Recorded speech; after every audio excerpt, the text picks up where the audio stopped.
નમસ્કાર. દેવી ભાગવતના 5મા સ્કંધના 8મા અધ્યાયમાં આપનું સ્વાગત છે. કલ્પના કરો કે બ્રહ્માંડના સૌથી શક્તિશાળી દેવો બ્રહ્મા, વિષ્ણુ અને મહેશ ત્રણેય પણ જ્યારે એક આતતાયી સામે લાચાર બની જાય ત્યારે અસલી શક્તિ ક્યાંથી પ્રગટે? જો આખી દુનિયાની તાકાત નિષ્ફળ જાય તો કયું બ્રહ્માસ્ત્ર બ્રહ્માંડને બચાવશે? આજે આપણે દિવ્ય તેજની વાત કરવાની છે, જે કોઈ એક દેવમાંથી નહીં પણ બધાના સામૂહિક સંકલ્પમાંથી પ્રગટ્યું. આ સામૂહિક જે સંકલ્પ છે મહાલક્ષ્મી છે. અને આજે આપણે મહાલક્ષ્મીના પ્રાગટ્યના મર્મની વાત કરવી છે. ગયા અધ્યાયમાં આપણે સાંભળ્યું કે કેવી રીતે મહિષાસુરે રૌદ્ર સિંહનું રૂપ ધારણ કરીને દેવસેનામાં હાહાકાર મચાવ્યો. અંધકાસુર પડ્યો એટલે દેવો વિજયનો શંખનાદ કરી રહ્યા હતા અને તેઓએ જ જીવ બચાવવા માટે રણ મેદાન છોડવું પડ્યું. સાક્ષાત વિષ્ણુ વૈકુંઠમાં અને મહાદેવ શિવ કૈલાશમાં પીછેહટ કરવા માટે મજબૂર બન્યા. અને આ મહિષાસુર એ પછી સ્વર્ગ પર રાજ ચલાવવા માંડ્યો અને એના અત્યાચારથી દેવો 100 વર્ષ સુધી પૃથ્વીની ગુફાઓમાં રઝળતા રહ્યા. અને અંતે પોતાની લાચારી અને પરાજયનો સ્વીકાર કરીને શરણાગતિ એનો સ્વીકાર કર્યો છે, લાચારીને પરાજય એને ઇન્દ્ર અને અન્ય દેવો બ્રહ્માજી પાસે ગયા. બ્રહ્માજીએ તેમને સત્ય સમજાવ્યું કે આ દાનવ વરદાનથી સુરક્ષિત છે અને તે માત્ર એક સ્ત્રીના હાથથી જ મરી શકે તેમ છે. એટલે આ સમસ્યાના ઉકેલ માટે હવે બધા દેવો કૈલાશના નાથ શિવજીને સાથે લઈને વૈકુંઠમાં ભગવાન વિષ્ણુના શરણે પહોંચ્યા છે. અંધકાર હવે એની પરાકાષ્ઠાએ છે.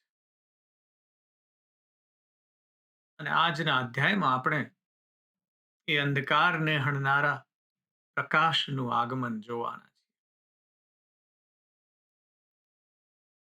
એટલે જ્યારે દેવો ભગવાન વિષ્ણુના ધામ વૈકુંઠમાં પહોંચ્યા ત્યારે ત્યાંનું દ્રશ્ય અત્યંત અલૌકિક હતું. વૈકુંઠ એટલે એવું સ્થાન કે જ્યાં કોઈ કુંઠા નથી, કોઈ સંકોચ નથી, માત્ર પરમ શાંતિ છે. વ્યાસજી વર્ણવે છે કે વૈકુંઠ દિવ્ય મંદિરોથી શોભી રહ્યું હતું. ત્યાંની વાવો અને નદીઓનું જળ અમૃત સમાન હતું, જેમાં હંસ અને સારસ અને ચક્રવાક પક્ષીઓ મધુર કલરવ કરી રહ્યા હતા. ચંપા, આસોપાલવ, બોલસરી અને મલ્લિકા જેવા પુષ્પોની સુગંધથી આખું ધામ મહેકી રહ્યું હતું. મહાલયો રત્નોથી જડેલા હતા અને કિન્નરો તથા ગંધર્વોનું મધુર ગાન ચારે બાજુ રેલાઈ રહ્યું હતું. વૈકુંઠના દ્વાર પર જય અને વિજય ઉભા છે. ભગવાન વિષ્ણુના દ્વારપાળો સુવર્ણની છડી લઈને. જય અને વિજયની વાર્તા આપણે આગળ કરી ચૂક્યા છીએ કે જ્યારે સનકાદી મુનિઓ ભગવાન વિષ્ણુને મળવા આવ્યા છે અને જય અને વિજય એમને રોક્યા કે ભગવાન સૂતા છે એટલે શ્રાપ મળ્યો હતો. એ જ ત્યારબાદ હિરણ્યાક્ષ અને હિરણ્યકશ્યપ અને એ જ રાવણને કુંભકર્ણ થઈને જન્મ્યા હતા. 3 વખત જય ને વિજયે જન્મ લેવો પડ્યો. એ પણ આપણને દર્શાવે છે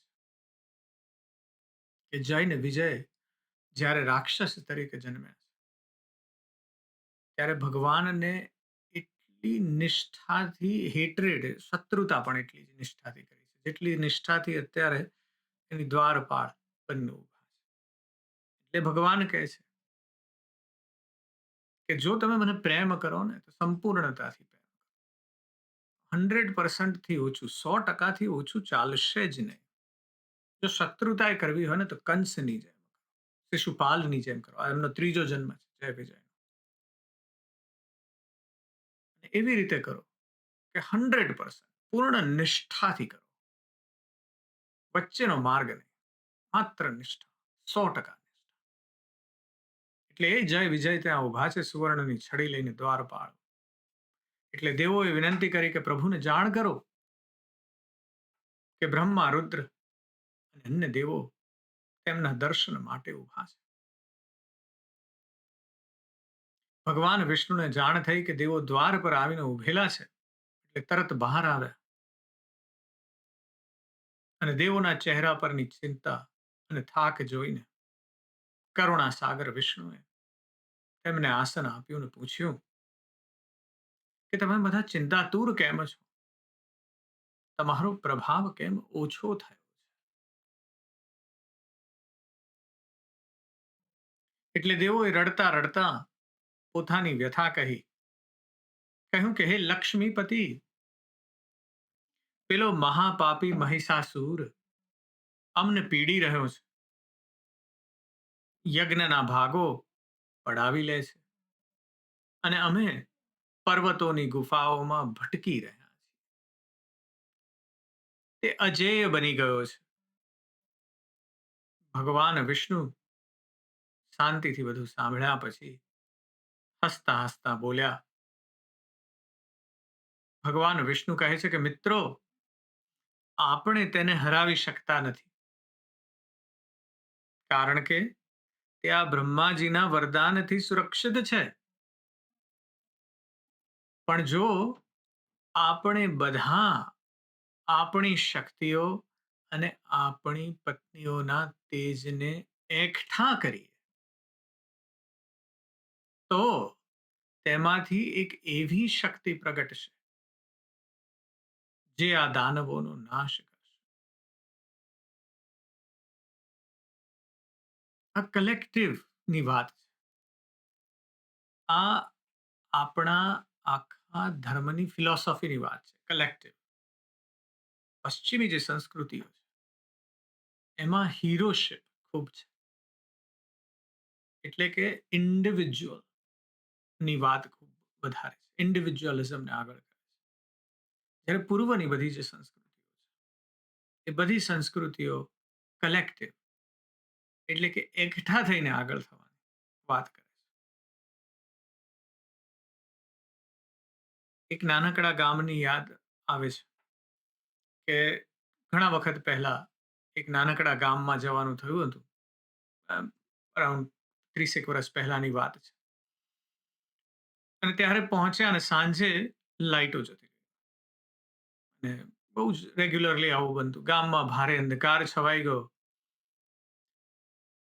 અને એ વખતે બધા પાછા અંધકારથી ટેવાયેલા એટલે પોતપોતાનું કામ છોડીને બધા બેસી ગયા. હમણાં લાઈટ આવશે અને પછી પ્રકાશ થાય એટલે કરીશું. અને એ વખતે કોઈક મીટિંગ હતી ગામમાં. તો કે હવે મીટિંગ કાલે કરીશું. ત્યારે સરપંચે બહુ સુંદર વાત કરી. એક કામ કરો, દરેક પોતાના ઘરની આગળ એક દીવો મૂકો અને ગામનો જે ચોક છે ત્યાં એક એક દીવો લઈને આવી જાઓ. અને લોકોએ આવી રીતે દીવા પ્રગટાવ્યા. હવે આ દીવો એટલો શક્તિશાળી નથી એક પોતે કે બધાને રસ્તો બતાવી શકે. પણ આ વડીલ જે સરપંચ હતા એમણે સુંદર યુક્તિ કરી. દરેક ઘરે એક પોતાનો દીવો મૂક્યો અને દરેક જણ પોતાનો એક દીવો લઈને આવી ગયો. અને બસ એ આ સેંકડો દીવાનું જે તેજ એક જગ્યાએ ભેગું થયું કે જાણે પ્રકાશ પ્રકાશ થઈ ગયો. કલેક્ટિવની વાત છે. દેવોએ પણ આજે આ જ કર્યું. એટલે જ્યારે વિષ્ણુએ સ્તુતિ કરી ત્યારે સૌ પ્રથમ બ્રહ્માજીના મુખમાંથી એક અત્યંત અસહ્ય એવો તેજનો પુંજ ધગ ધગ ધગ કરતો બહાર નીકળ્યો. એ લાલ વર્ણનું પુંજ ત્યાં હતો. ત્યારબાદ ભગવાન શિવના મુખમાંથી ચાંદી જેવો સફેદ અને ભયાનક તેજ નીકળ્યો. ફરી પાછું એ તેજમાં મળી ગયું. ભગવાન વિષ્ણુના શરીરમાંથી સત્વગુણથી ભરેલું શ્વેત અને કાંતિવાળું તેજ પ્રગટ્યું. ઇન્દ્રના શરીરમાંથી તેજ નીકળ્યું અને ધીમે ધીમે જાણે યમ, કુબેર, અગ્નિ, વરુણ બધા દેવોના તેજ એકઠા થઈને એક પ્રકાશનો મોટો ગોળો બની ગયો. અને આ તેજપુંજ જાણે બીજો એક હિમાલય હોય એવો ભવ્ય દેખાતો. અને એટલે આ જે વાત છે એ છે આપણે સમજવાની. આવી આવી ઘટનાઓ બીજી આપણે ગ્રીક કથાઓ સાથે હમણાં વાત કરી રહ્યા છે. ગ્રીક પુરાણોમાં પણ એથેના જે ઝિયુસની દીકરી છે એની વાત પણ આવી જ છે કે ઝિયુસમાંથી પ્રગટી છે. એના મસ્તકમાંથી સંપૂર્ણ તેજ રૂપે પ્રગટી છે. શસ્ત્ર સજ્જ અવસ્થામાં પ્રગટી છે. પણ જે ગ્રીક કથાની વાત છે એમાં માત્ર ઝિયુસના માથામાંથી એથેના નીકળી છે. ઇન્ડિવિજ્યુઅલ. અને આપણો તફાવત એ છે કે મહાલક્ષ્મી કોઈ એક દેવમાંથી નહીં પણ આપણી કલેક્ટિવ કોન્શિયસનેસ, આપણી સામૂહિક ચેતનામાંથી પ્રગટી છે. આ દિવ્ય દેવીનો ખ્યાલ જે છે એ સામૂહિક ચેતનાની વાત છે. આ મહાલક્ષ્મી જે આદ્ય શક્તિનું સાકાર રૂપ છે એ આપણી સામૂહિક ચેતના છે. વ્યાસજી કહે છે કે તેંજના પુંજમાંથી એક અતિ સુંદર સ્ત્રી પ્રગટ થઈ જે 18 ભુજાઓ ધરાવતી હતી. એનું અદ્ભુત વર્ણન કરે છે વ્યાસજી કે આ જે અતિ સુંદર સ્ત્રી પ્રગટ થઈ અને આપણે મહાલક્ષ્મી કહીએ છીએ અને એના દરેક અંગ અંગ કેવા તેજમાંથી બન્યા ને કયા દેવના તેજમાંથી બન્યા એની વ્યાસજી વિગતપૂર્ણ વાત જન્મે જઈને કરે છે. એ કહે છે કે દેવીનું મુખ કમળ જે છે મહાદેવ શિવના તેજમાંથી નિર્માણ પામી જે શ્વેત વર્ણનું ને અત્યંત વિશાળ. દેવીનો કેશકલાપ એના વાળ જે છે યમદેવના તેજમાંથી બન્યા જે વાંકી અણીવાળા લાંબા અને મેઘ સમાન કાળા હતા. માને 3 નયન છે, 3 આંખ છે. એ અગ્નિના તેજમાંથી પ્રગટ્યા છે જે શ્યામ, રક્ત અને શ્વેત રંગોનું મિશ્રણ છે. એમની જે ભ્રુકુટી છે ભ્રમર છે સંધ્યાના તેજમાંથી કાળી અને કામદેવના બાણ જેવી વાંકી બની છે. એમના કાન જે છે કર્ણ એ વાયુના તેજમાંથી બન્યા છે જે સમાન કદના અને મનોહર છે. એની નાસિકા એ કુબેરના તેજમાંથી પ્રગટી છે જે તિલના પુષ્પો જેવી સુંદર આકૃતિ વાળી છે. એની દંત પંક્તિ એ દક્ષ અને અન્ય પ્રજાપતિઓના તેજમાંથી બની છે. મોગરાની કળી જેવા સુંદર દાંત છે. એના હોઠ જે છે એ અરુણના તેજમાંથી સૂર્યના સારથી અરુણના તેજમાંથી નીચલો લાલ હોઠ અને કાર્તિકેયના તેજમાંથી ઉપરનો હોઠ બન્યો છે. ભગવાન વિષ્ણુના તેજમાંથી એની 18 ભુજાઓ પ્રગટી છે સર્પાકાર ને અદમ્ય શક્તિ વાળી છે. એની આંગળીઓ વસુઓના તેજમાંથી લાલ રંગની બની છે. એના સ્તન ચંદ્રમાના તેજમાંથી દિવ્ય છે. એનો મધ્ય ભાગ જે છે કમર એ દેવરાજ ઇન્દ્રના તેજમાંથી 3 વળીઓ વાળી કમર બની છે. જાંગ સાથળ વરુણના તેજમાંથી અને નિતંબ પૃથ્વીના તેજમાંથી. એટલે આપણે આ સાંભળી તો લીધું, ઘણી વખત આપણે આ રીતે વાંચતા પણ હોઈએ દેવી ભાગવત. ત્યારે વાંચી નાખીએ કે માના સ્વરૂપમાંથી આ અંગ અહીંયાથી બન્યું છે, આ અંગ અહીંયાથી બન્યું છે. પણ આપણે એક ક્ષણ માટે વિચાર કરવો રહ્યો કે આ કયા દેવતા સાથે કેમ આ અંગ જોડાયેલું છે. અને અહીં આપણને વ્યાસજી એક ગહન આધ્યાત્મિક વિજ્ઞાન છુપાવી દે છે એક વાક્યમાં, અને આપણે વાંચીને આગળ વધી જઈએ. શિવજીને મુખ સાથે કેમ જોડ્યા છે? શિવજી એ જ્ઞાન અને આત્મ ચૈતન્યના દેવ. મુખ એ જ્ઞાનની અભિવ્યક્તિનું સ્થાન છે.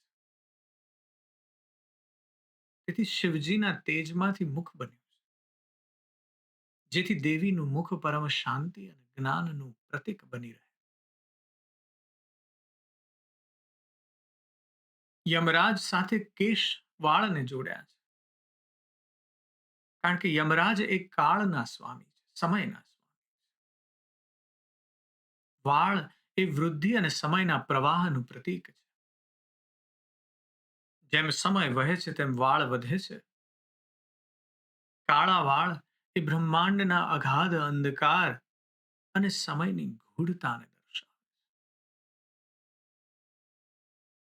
છે. ભગવાન વિષ્ણુને ભુજાઓ સાથે જોડ્યા છે.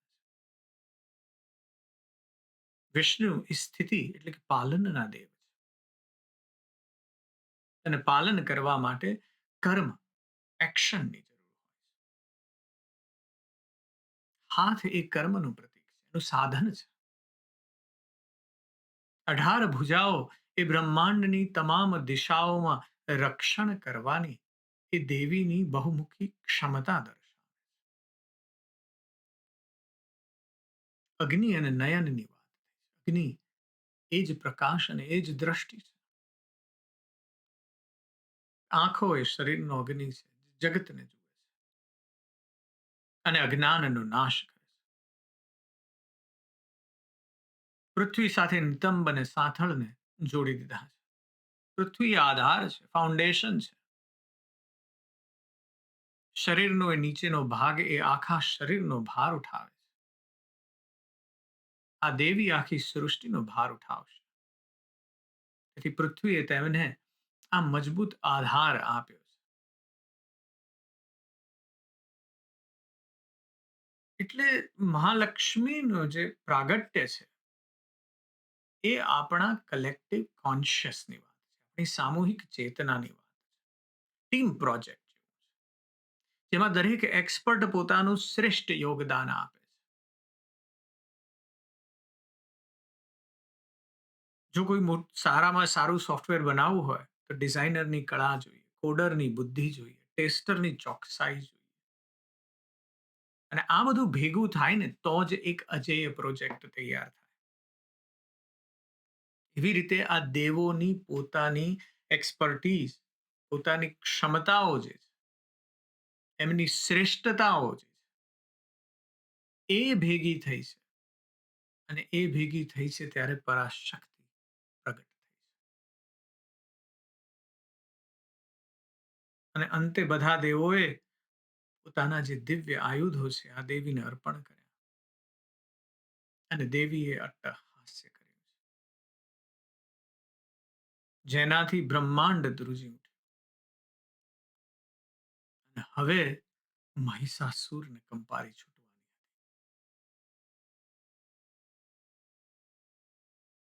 એટલે આજનો જે અધ્યાય છે ને એનો મર્મ એ છે કે શક્તિ ક્યારેય કોઈ એક વ્યક્તિમાં સીમિત નથી હોતી.